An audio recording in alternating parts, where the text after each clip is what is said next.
Hey there.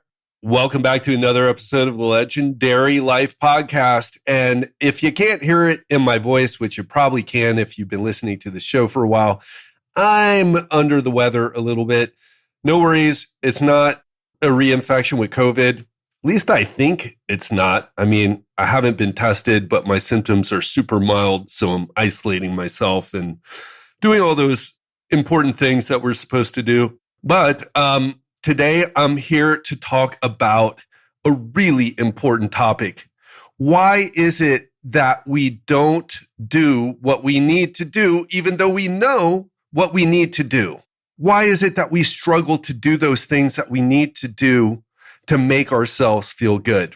And if you've ever heard me on this show and you felt like, that I was talking down to you, or I was condescending or anything, or I was arrogant or cocky or anything like that, I want to share some of my own personal struggles. So let me just, before I jump into it, let me share this with you. If you're listening to this show for the first time, well, what we do here is we break down science-based information on how to lose fat, how to improve your health, how to live a legendary life, in other words, which goes way beyond just how many reps to do in the gym or what types of exercises or how many calories to eat or those types of things. We talk about a lot of different things on this show. And on Fridays, it gives us a chance to just have a conversation about things that are important, that need to be talked about, the deeper, problems, struggles that we have in life. And today I'll just start off by saying this. I've been in such a weird mood since my dad died last year in October. Was in Mexico for a while, had a really nice time there, did a lot of scuba diving, did my advanced scuba certification, did a lot of breath work there, had some great experiences. And then I found myself in Brazil at the end of December to spend the holidays with my business partner, Giselle, and her family. Ended up getting COVID. And it's just been a weird ride since then. In many ways, so amazing. Brazil has taught me so much about family, about connections with people, I'm going to save those lessons for another episode. Today, though, I want to talk about this. I've been in this thing where I'm in this position right now. I haven't been working that much. I've been working with some clients, of course. I always work with my clients, and our team has been working super hard to keep this podcast going while I kind of pull myself together. And that's kind of what I'm getting to. I've been working on pulling myself together. It's been about 6 months since my dad has died. Yes, I've been working with clients and doing episodes and that type of thing, but I just want to share some of the struggles and then some of the lessons I learned from my own struggles and how it relates to so many of us and probably to you. So I've been in this situation where I don't need to work that hard to make money anymore. I'm in a good financial position, and for many different reasons. It's not that I've got several yachts parked outside my waterfront mansion. I'm not a millionaire or anything, but I have a comfortable life, let's say. And I live in a way where I live well, but again, I don't have supercars or yachts or anything like that. But I do have a situation where I'm here in Brazil. I live very inexpensively. I mean, I'm living in a place that would cost $2,000 or more a month in Miami, $2,500, $3,000 a month. Actually, probably closer to $3,000 because I'm right on the water here in Brazil. But I'm paying $1,000 a month, so I know how to use my money, right? I just wanted to explain, make sure I wasn't coming across as a douchey guy, spending lots of money or anything like that. I know how to keep my expenses. I'm smart with my expenses. And part of why I live outside the United States is because I can get such a great quality of life while I'm building my business. So hopefully that explains the situation. But one thing I've been kind of caught up with is I wanted to redo my style. I hired someone to help me. He's amazing. Found him off Twitter. His name's Manny. You can find him at Well Built Style on Twitter or on Instagram. The guy's amazing. Worked with him, did a consultation, and he helped me a lot. And because I'm in Brazil, the exchange here is now it's a little bit lower. I think it's 5.3 or 5.4 to 1.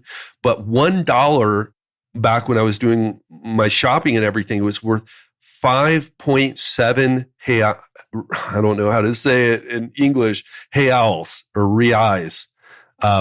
Reals is what they're called, right? So reais. So 1 to 5.7, just crazy. And of course, it's because of this crazy economic situation. It's never been like that in Brazil. It's typically been like 2 or 3 to 1. At one point, it was 1 to 1, 1 real to $1. But because of what's happened, it's like 5.7 now. So anyway, obviously that affects a lot of people negatively, and I feel bad about that. But at the same time, I've been, taking advantage of this situation, and I've been buying clothes. So something that costs 500 reais is $100 for me, right? Actually less than $100. And that's kind of like the clothes here. So I've been redoing my style, right? In case you're wondering where I'm going with this, I've been redoing my style. I've been spending money on stuff, and I got a little bit obsessed. I don't know if you can relate. I know you probably can, right? You're like, oh, I'm going to get these shoes. I'm going to get these pants. I'm going to look so cool. I'm going to get this thing. It's going to make me look so cool. and then when I look cool, I'm going to feel good inside. Except I kind of feel better dressing better. I feel good when I dress well. And I think style is something that we can all work on and improve, and it makes a difference. However, the retail therapy, it doesn't work to handle the deeper issues. And I was thinking about this today because I just had a breathwork session. And as I finished my breathwork session with Sabine, the person I worked with in Playa del Carmen, Mexico, I decided to continue with her online, even though I didn't want to, right? Had all these stories. It's not in person. I really like in person. And online isn't going to work for me, but I decided to do it. And whoa, I feel so amazing now. And how often is it that we get into these situations where we're like, oh, I need to go out and eat some food. I need to go out to dinner from all this stress, or I need to have a couple of drinks from all this stress, or smoke a little bit of weed to handle all this stress, or I need to go shopping to handle all this stress, or I need to go on a vacation and then go shopping and then drinking to handle all this stress. And it works a little bit. And it can even be healthier things like, oh, I need to go exercise to handle all this stress. But yet, so many of us, we walk around with this like baseline level of agitation. I don't even want to call it anxiety. It's like agitation, right? It's anxiety. It's kind of irritability. It's all these things and all these negative emotions. And we're just kind of running on the edge. And you really see it play out on social media when people get triggered so easily, right? About politics or, and there's all these buzzwords. People get so triggered. And what I'm kind of getting at is we're all walking around, so many of us walking around just on edge. And we do different things to handle it. Some of us, we argue on social media and use buzzwords, right? To try to argue our points and blame our problems on others, right? Not going to even get into it, but I think you know what I'm talking about right now. And it's not isolated to one side of the political fence. It happens on both sides. Both sides. Okay. So if you thought I was talking about one side, but not the other, no, I'm talking about both sides, right? There's people who, drink a lot of alcohol, do other drugs. Alcohol is a drug, by the way, in case, it's 2021, you haven't woken up to that idea. It's a drug, right? Smoke weed. That's a drug too, of course, right? Some of us, we go shopping. Some of us, we, work and use that as a way to kind of occupy our mind so we don't have to deal with those uncomfortable feelings. And what I want to tell you is this. And some of us exercise. I mean, I did most of what I'm talking about today, right? Porn and sex. Sex is better than porn, but if you're not having a real connection when you're having sex, I mean, all these things that we do to deal with this underlying problem of I don't feel good, right? No matter what you want to call it, I don't feel good. And all these things that we do.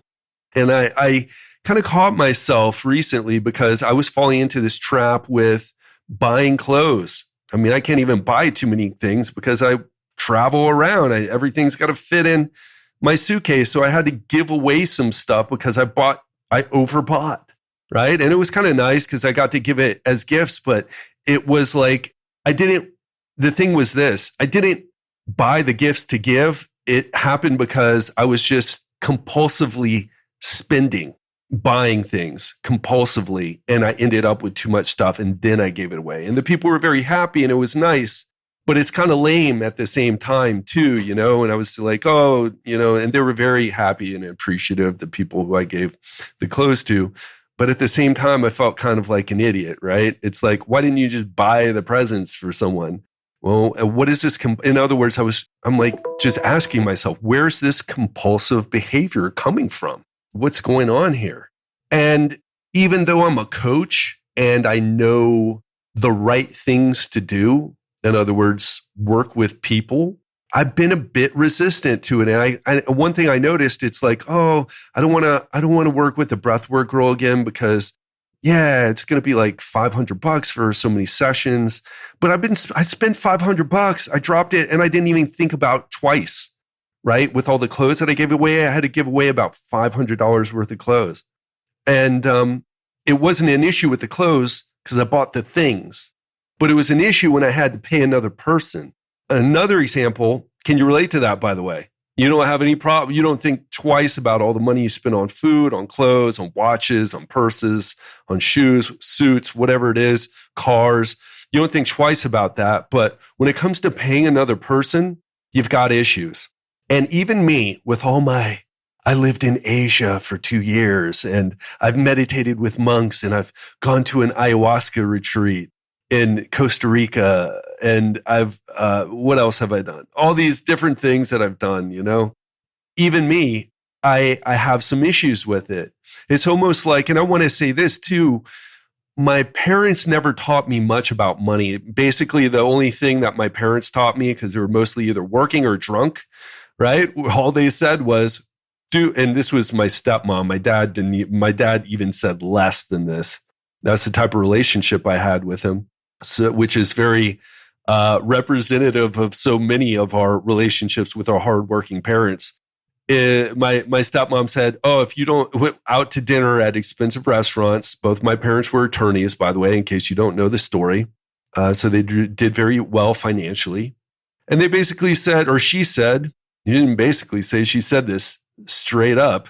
If you don't get good grades, you're not going to make enough money to go out to eat and do things like this. Which turned out not to be true because I did terribly in school and dropped out, don't have a college degree.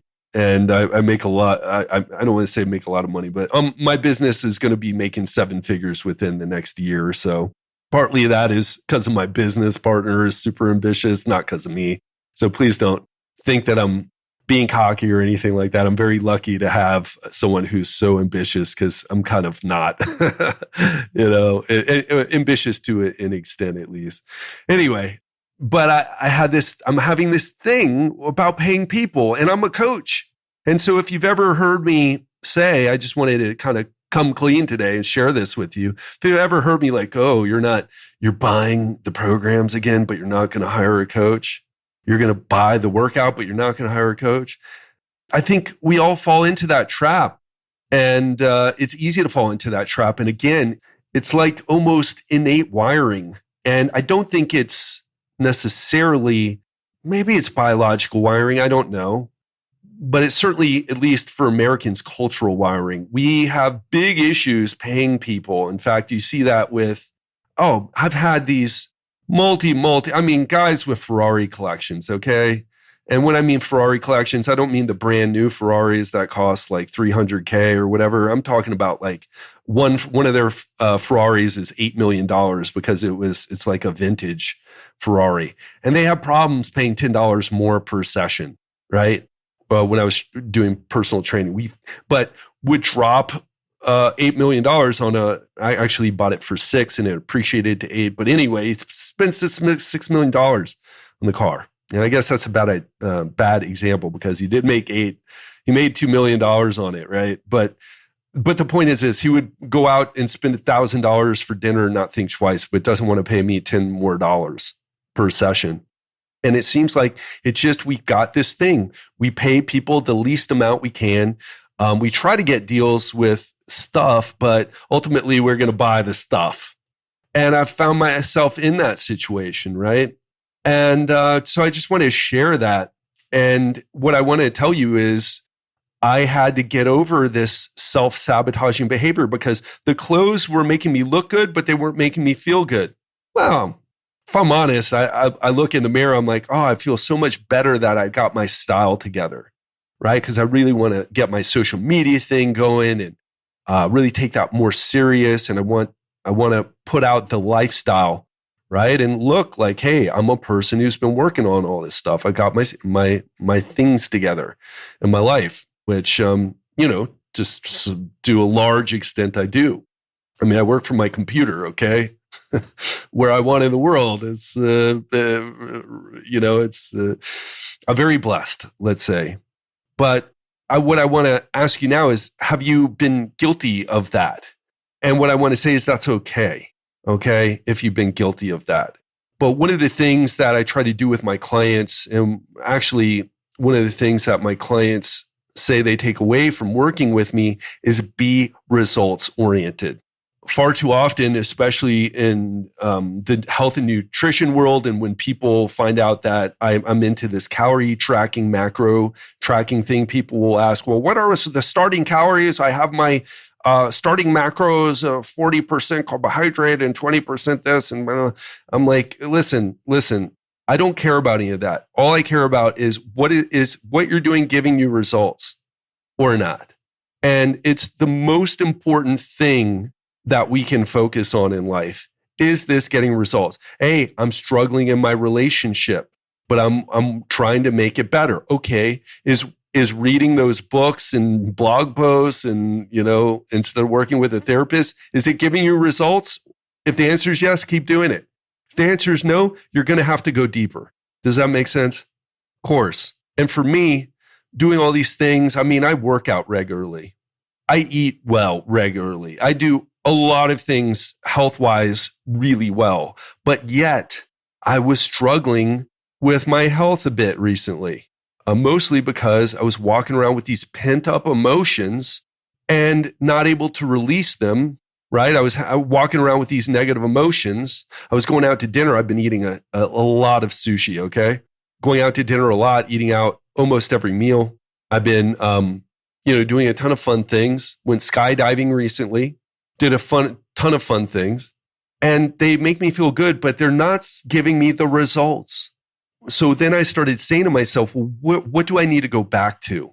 What am I missing here? And what am I struggling with? And what has worked for me in the past? And what I returned to was, okay, well, what am I struggling with? I'm feeling just on edge, and I work out and I do all these things, and I meditate every day, by the way. But it's just not working for me. Even the meditation, it makes me relaxed, but it's like, I got to keep doing it, got to keep doing it every single day. It's too much. I want to do some exercise every day, but I don't want to feel like, oh, if I'm not going to emotionally feel good. I don't want to become emotionally dependent on the exercise, right? And we're talking not feeling great here, but we're talking about I wasn't feeling good. How do I get to feeling good? Because feeling good should come effortless. Feeling great, okay, you got to work for that. But feeling good, effortless. If you do the right things. And for me, what I returned to, what I thought about, when was I sleeping the best? When was I feeling my best? And it was when, most recently, when was I feeling my best? And it was when I was in Playa del Carmen, Mexico, working with Sabine, doing breath work. I felt as after, like when I did the breath work, I released these negative emotions that I was just stuck with. And after I released them, I felt so light. And what do I mean by that? Well, have you ever just gone through your day and you're like, you smile at people, you have conversations with people, you try to connect, but there's just something like something taken up your brain's computer RAM, just kind of taking you away from really connecting and being present in the moment? Well, I was feeling like that. And after I did the breath work, I cried like a baby almost every time. And I released those negative emotions. And after, I was able to be more myself. I was able to sit there and connect. I was able to explain myself better, have better conversations. I was able to feel better. I was a lot of that compulsive behavior where, I got to exercise. I got to exercise. I've got to go buy things. I'm shopping online, right? Shopping online, looking at clothes compulsively, exercising compulsively, drinking compulsively. In other words, when there's compulsive behavior, what you're trying to do is you're trying to make yourself feel better. But if it's the wrong strategy, in other words, if it's not dealing with the root, then you've got to try something different. And even though I'm a little bit sick right now after this breathwork session, which is my second session this week, I'm feeling much better emotionally, So I want to ask you this. What are you taking away from this story I'm telling right now? Do you relate to it? Are you walking around just kind of on edge and you're doing a lot of the right things? Maybe you're doing the shopping and drinking, etc., or maybe you're just exercising all the time, or maybe you're meditating or getting your quiet time or whatever else the gurus are telling you, but it's not quite working. It's not quite dealing with the root problem. And the answer there, folks, is you got to get deeper. And a lot of it is about dealing with those emotions that are stuck inside of us. And I'll tell you, the stronger you are, the more you can push your body to work hard in work hard in your business, work hard in the gym, the more you can ignore those signals your body gives you and push past those points where your body's saying, hey, you got to stop this. Like, we're hurting here. You're tired. The more you do that, the more work you're going to have to do to dig deep and get those emotions out. And this is what keeps most people stuck. This is what keeps most people from connecting with their children. It's what keeps most people stuck in a cycle of compulsive behavior. It's what keeps most people not able to really be present in the moment, even if they're on vacation. It's like you can't run away from yourself. You've got to dig deep. You've got to deal with what's going on deep inside. And we've all got that. The worst thing that people say sometimes when I talk to them is they're like, they know something's wrong emotionally, but they're like, Ted, but I don't, you have this story where your brother was murdered and your mom died and you got all this tragedy. And they say it in a respectful way. I'm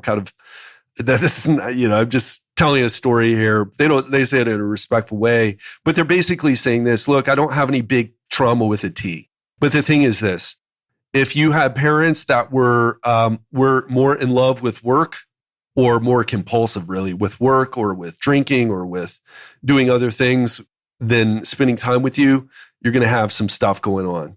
If you were bullied, if you were made fun of, if you had a really rough divorce, or if you do have a trauma with a capital T in your life, you're going to have to do more work. And it is not going to be the superficial stuff. And even the superficial meditation and the exercise, you've got to dig deeper and deal with those emotions. And the things that I've found that work, therapy, number one, with a good therapist, could be coaching too, but it depends on the coach and what they do. I've helped a lot of my clients psychologically, but if it's deeper stuff you've got to deal with, then certainly a good therapist is where you want to go with that. And that's what I've done. I hired a therapist who's so good, it's hard to get. It's hard. I've got to schedule in advance to see her twice a month. And she's $200 an hour. So I guess it kind of works for me right now, but you got to find a good person to work with and you've got to spend the money. That's why I dropped the price, because I had some trouble spending that money with her, even though, again, like I said, like I was spending money on, I went skydiving. That was a couple $100. I bought all this clothes. That was a few $100. But after I talk with her, it's just, she's great. It helps me release emotionally. I feel better emotionally. I feel more clear. I've got more clarity. If I've got more clarity, it's easy to make more money.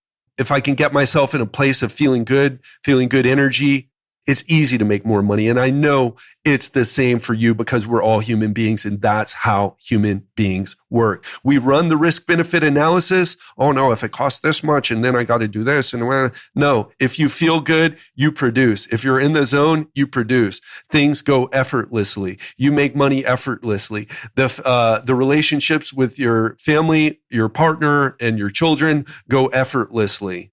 The relationship with you and yourself and your health goes more effortlessly. But we've got to dig deep, guys. Got to really ask ourselves, are our approaches really getting to the root problem? Not just some symptomatic relief with a workout in the gym or some retail therapy or a couple of scotches or glasses of wine or some sex or some porn or some weed or whatever else you're into. Is it really helping you to feel better where you do it and it lasts? The feeling lasts. Because for me, breath work, it lasts. Working with a therapist, it lasts. Going and doing that ayahuasca ceremony in Rhythmia at the end of 2019. Gosh, I'm getting my years mixed up now. Had to be 2019. So confused. No, it's 2018 actually. At the end of 2018, changed my world for me. 2019 was a very different year because I went and did the work. And if you're kind of listening to this and you're like, well, I don't know where to start, ask yourself this. What is it that you're really scared of dealing with? What is it that you're really resistant to deal with if you don't like the word scared? What is it that you're really putting off here? Is it a talk with your partner? Is it a divorce? You know you're in the wrong relationship? Is it that you need some help to get past some of the things that you've been through in your life, but you're resistant to it? And you're stuck in a cycle of superficial, shallow, momentary, instant gratification, not even fixes, really. What's going on for you? What's coming up for you right now as I talk about this? Because that thing, we all want our lives to be better, right? We all want our lives to be better. And that thing, that is handling that thing, that is what is going to take you to the next level. And guess what? People don't want to tell you that. They don't want to tell you that. You know, I could tell you right now, hey, listen, are you super sad because you need some fat to lose? You got some fat to lose? Well, hire me. I'll get you there. And I do. But one thing I'll tell you that I've noticed, a lot of my clients, they've got emotional stuff that I know needs deeper work. Some of it I can help with. Other issues, no, they need more. They need someone else who has a different skill set. Or I could tell you, hey, listen, go, everybody wants to sell you. They want to sell you more clothes. They want to sell you the new car. They want to sell you new furniture, new house, new, purse, new shoes. And if you look around your house and you've got a closet full of clothes, half of which don't fit because you've been also eating and putting on weight and, you've got all this cool stuff and you're still not feeling the way you want to feel, well, it's not working what you're doing. And it's okay that it's not working. And it's okay if you're stuck in a cycle, trapped in a cycle of continuing to do things that don't work. Just don't complain about it though. Okay? Just don't complain about it. Don't burden anybody with your bullshit because nobody deserves it. You're the one who's stuck in the cycle, not anyone else. And everyone's stuck in their own stuff. Okay? But if you are stuck and you want to do something about it, ask for help. Seek the right help. One of the things that I do on my breakthrough calls is I make sure the person this is the right move for the person. Because if they're like, no, I hate my relationship, I want to get a divorce, my partner, I'm not sexually attracted to them, or they're not sexually attracted to me, or we fight all the time, or we're just super disconnected, but we stay together for the kids or whatever. But let me go lose myself in, working to better my health. That's not, it could be a right fit, but only if I felt like it was the right fit for that person. That person would really have to sell me on why that was the right fit for them versus marriage counseling. And I've asked people that, by the way, like, why are you talking to me right now? If you got these other things going on, why aren't you trying to address something else in your life? And it's always interesting to hear the answer. And luckily, I do a good enough job to where we qualify people well enough to where we get the right people who actually, for hopping on the call. Most of the time, they're a good fit, but not always. I remember someone who was on a call with me. She was in a car driving, doing this breakthrough call driving around on her car with her kid in the passenger seat. And I was super annoyed, but I just ran with it, right? And I shouldn't say annoyed. I was like, oh man, what's going on here? This isn't going to work. But I just kind of went with it. And I told her, I'm like, listen, I don't think you're ready for what we're going to do here. I think it sounds like your cup is full. You got too much on your plate. And if you feel like a person who has too much on your plate, let me tell you, what is it that you really need to deal with to take things off, to empty your cup some so that you can fill it up with something else? Because we all need to continually fill our cup up. We all need to grow. Human beings, it's one of the Tony Robbins calls it one of the 6 human needs or 8 human needs. I forget. We all need to grow and we all need to contribute. And if we're not doing those things, it's going to hurt us inside. We're going to walk around with this cognitive dissonance. So what is it that you need to empty off your plate? What is it that you need to release? What is no longer serving you that you need to release so that you can be more of who you truly are? That is the question that I'm going to leave you with today. I hope you enjoyed today's episode. And I want you to think about that answer. I want you to think about the question and I want you to ponder the answer. And it's okay if you don't know it, but start directing your mental activity towards solving it because, wow, once you release those things that aren't serving you anymore, that's the person. You want to make your life better? That is the way to do it. You want a better relationship, or at least to figure out the future of your relationship? You want a better relationship with your children? That's the way to do it. You want your health journey to go easier? You want to lose fat more easily? That's the way to do it. Get rid of that emotional baggage that so many of us lug around. So think about that, folks. Think about the answer. Think about that question. Think about the answer. And next time I talk to you, hopefully I will have a less nasally, less sick sounding voice. But I just wanted to say this. Always a pleasure to do these Real Talk Fridays. It's just a chance for us to push away some of the technical talk and really to talk about life, talk about the struggles we all deal with, talk about things that I feel like a lot of the people are just, hey, just do a low carb diet. You unhappy with the way you look? Well, let's not dig too deep emotionally. Let's just do a low carb diet, or maybe keto, or maybe paleo, or maybe, let's track some macros, or maybe let's do the P90X thing. For some people, they really need to handle their health. That's where it is. They've got their relationships handled. They've been in therapy. They've done or just have naturally, because of having good parents and good role models, ended up in emotionally healthy places. But for a lot of us, that's not the case, right? So whatever your case, make sure you're not getting too lost with trying to put Band-Aids. And let's do the emotional surgery that we need to do to release those things that just aren't helping us. And let me tell you, that's just a beautiful place to be. All right. Hope you enjoyed today. Have an amazing weekend, and I'll speak to you on Monday.